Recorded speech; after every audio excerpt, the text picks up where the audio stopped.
E aí, pessoal, bem-vindo ao canal Top Ações. Nesse vídeo eu vou fazer uma reação ao Primo Rico. Parece que ele fez M, será? Enfim, eu não assisti o vídeo, mas eu já sei que ele vendeu a Meiluz. Eu vou assistir pela primeira vez agora para ser mais aqui espontâneo a minha reação em relação a isso. Exatamente por não ter visto, eu não sei quais são as justificativas dele, mas eu vou comentar aqui o que eu vejo por uma ação, tá? Quando a gente compra uma ação. Então, assim, quando eu compro uma ação, o que que eu penso para essa ação? Eu tenho que ter uma estratégia para ela, eu não posso simplesmente comprar. Então, eu não estou falando que ele fez isso, tá? Mas assim, por exemplo, Meiluz é uma ação de crescimento, e uma ação de crescimento altamente especulativa, tem muita especulação nela, né?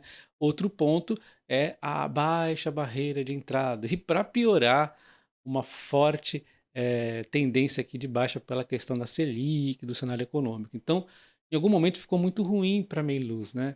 Então, quais são as estratégias quando você compra uma ação, por exemplo, a R$ 1 e ela vai a 3 e tem todo esse cenário à frente?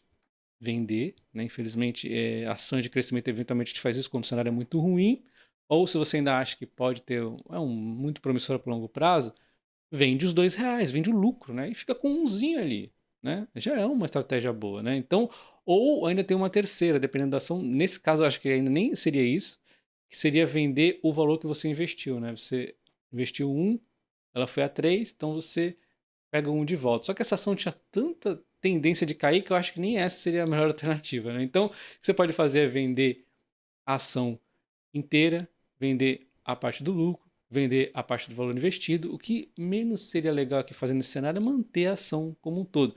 Isso não quer dizer que você deva ser trader. Eu dificilmente vendo uma ação. Normalmente eu compro ações que não são tão especulativas como também Luz é uma ação, ou se são, tem uma alta tendência de no longo prazo ter uma evolução, a gente vê a 3R, né? Tem especulação ali, mas a gente sabe que é muito promissor o longo prazo dela. Nós temos o petrolíferas que eu costumo sempre estar comprando e é sempre focando no longo prazo, né? Então, no meu entender, a estratégia mais interessante é você realizar o lucro quando são ações assim. Taesa, Transação Paulista, é uma ação que você nunca vai ver eu vender. A Taesa chegou acima do meu preço justo ali que eu tracei para ela, um pouquinho acima, e mesmo assim eu não vendi. Porque é uma ação pagadora de dividendos, é uma ação que eventualmente eu sei que vai continuar crescendo aí, né? Então não vou ficar aqui vendendo e comprando que nem um doido, de repente pagando IR e aí também perdendo uma possível alta maior ainda da ação. Então não vem na minha estratégia esse ponto para ações de dividendos. Então você tem que separar um pouco, né? Óbvio, como eu foco mais em ações perenes e dividendo também, a maior parte da minha carteira é voltada para esse tipo de ação, mas sempre tem aquela mais aí de crescimento que aí eventualmente eu vendo um pouco, né?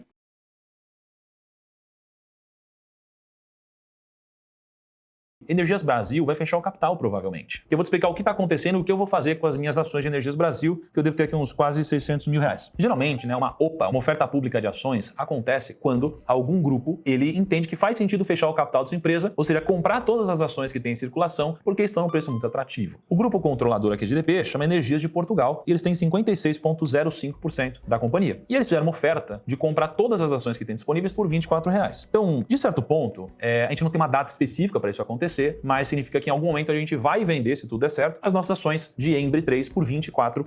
Agora está custando R$ 22,20. Essa operação só vai acontecer se 2/3 do free float, ou seja, do capital que está em circulação, aprovar, concordar com essa operação. Quem que é o free float? Sou eu, é você, somos os acionistas aqui. O ponto é, eu posso vender hoje a ação de Embry 3 ou posso esperar o dia que essa OPA acontecer de fato, e aí eu vou vender com 8% a mais do que está sendo negociado hoje. Eu vou pular fora desse negócio. Por quê? Eu não sei quanto tempo vai demorar para acontecer isso daqui, então vamos supor que demore 4 meses. Cara, 4 meses eu já estou falando a quase 5% de rentabilidade na renda fixa. Então, se demorar 4 meses para acontecer, puta, eu vou ter aberto mão de 3% de rentabilidade ao preço de hoje. Então não quero ficar com essa bucha, esse pepino na mão, prefiro sair logo desse negócio. O que eu queria mostrar para vocês? Ó, Embry 3, eu fiz algumas movimentações, né? Eu comprei ali a R$19,48, comprei a R$19,50, comprei a R$19,48 de novo, comprei a R$18, 18 e pouquinho, comprei a R$16 durante o Covid, comprei muito barato na época e ganhei muito dividendo, né? Então se eu fosse arredondar, o meu preço médio em Embry foi de R$485 mil R$1.970, né? Hoje está valendo mais ou menos 580 mil. Então eu tive um lucro aqui de mais ou menos uns 20% e quase uns 90 mil reais. Só que além disso, né, eu ganhei 89 mil reais em dividendos em Embry, né? Então não é só o preço que você pagou e quando você vendeu. É isso mais o que você recebeu de dividendos. O bom é que o dividendo ele tem um efeito muito importante sobre o imposto de renda, porque o preço de uma ação, quando ela paga dividendos, ela diminui o preço médio, né? Só que você recebe essa parcela isenta de imposto. Então isso aqui é muito interessante. Por que a Embry está fechando o capital? Bom, basicamente, né, o que ela diz é que com a NTN-B, que é o Tesouro IPCA+, se negociado a 6% mais inflação, fica muito caro tomar dívida no Brasil e é mais fácil tomar dívida em euro, pagando 4% mais alguma coisa, tá? Então ela está fechando o capital no... Diga-se de passagem, é meio que de uma desculpa isso aí que a Energias do Brasil falou, já que ela poderia conseguir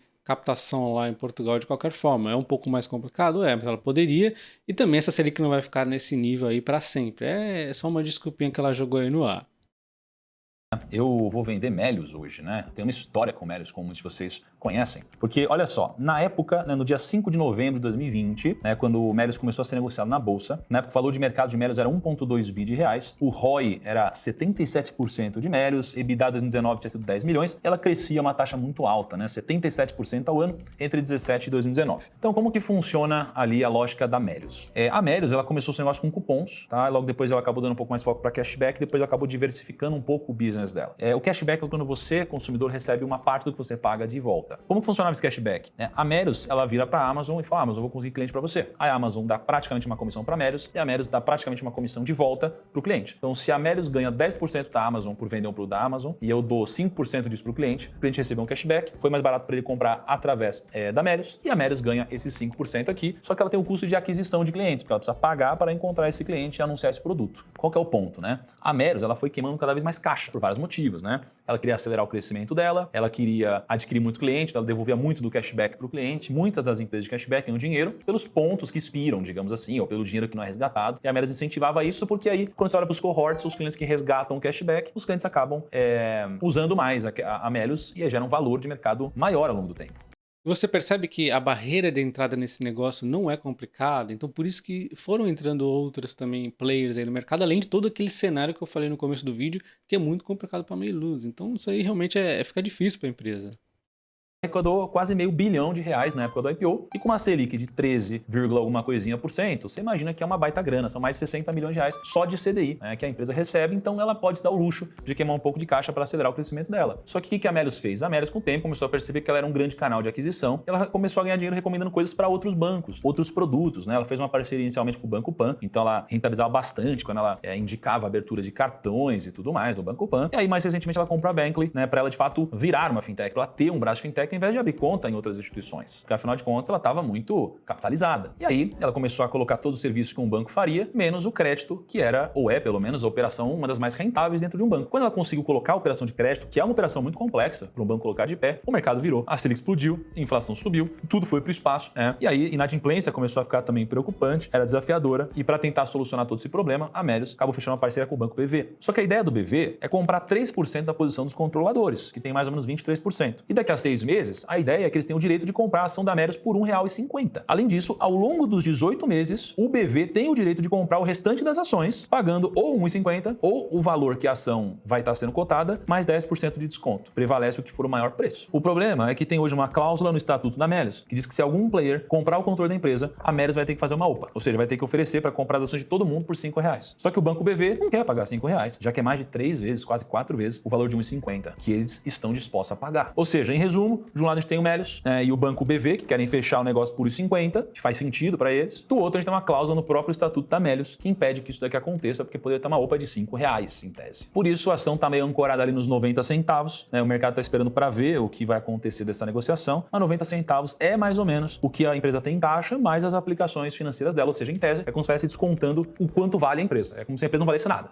Aqui seria só, basicamente, o que ela tem em caixa aplicado. Se o negócio for aprovado, bom para a empresa. Se não for aprovado, péssimo para a empresa. Então, como o mercado está passando por um momento desafiador, eu não tenho como prever o que vai acontecer com isso, eu prefiro manter uma posição menor na ação, infelizmente. Eu passei por uma história com a Melius muito interessante que eu queria compartilhar com vocês. Eu comprei ali, mais ou menos em novembro de 2020, mais ou menos R$1 milhão. E ela começou a subir muito, tá? Parecia um bom negócio, né? Aí ela começou a subir, virou lá R$2 milhões, R$3 milhões, né, em março ali, basicamente. Aí 3 milhões, aí depois R$4 milhões em maio, quase R$5 milhões em junho. Aí ela bateu quase R$7 milhões em julho. Então eu tinha investido em algo, R$1 milhão que virou quase R$7 milhões. Nesse momento, eu lembro que eu olhei olhei para isso e falei, cara, eu gosto muito dessa empresa, mas eu quero vender uma parte da minha posição. Porque, cara, subiu demais. Não é que eu não gosto da empresa, é que subiu demais, né? Então, o que eu esperava que aconteceu um pouco antes. Mas nessa época eu lembro que eu pensei o seguinte, se eu vender uma parte dessa posição, caraca, imagina o que pode acontecer na mídia. Se de repente o negócio subiu muito, eu vendo lá em cima, imagina se ele cai depois. As pessoas vão achar que eu fiz uma besteira no meio do caminho, né? O fato é, eu não fiz, né? E acontece que eu fiquei junto esse tempo todo na posição e aí acabou que voltou para esse preço de agora. Eu vou vender,